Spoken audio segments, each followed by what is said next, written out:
Eran más de las 3 de la tarde cuando estudiantes de las preparatorias 7 y 9 de la Universidad Nacional Autónoma de México salieron del Parque de la Bombilla rumbo a Rectoría para hacer entrega de sus pliegos petitorios respecto a las denuncias de acoso sexual dentro de sus planteles.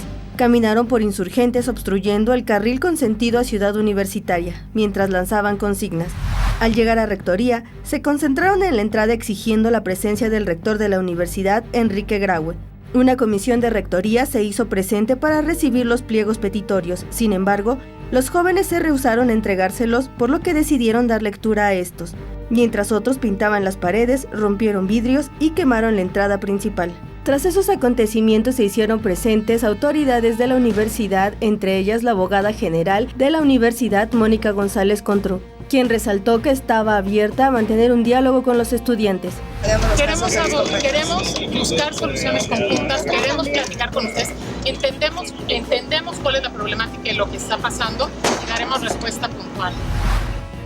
Los estudiantes hicieron entrega de los pliegos petitorios, los cuales fueron sellados por la abogada para garantizar la recepción, asegurando que se daría seguimiento y atención a todos los puntos.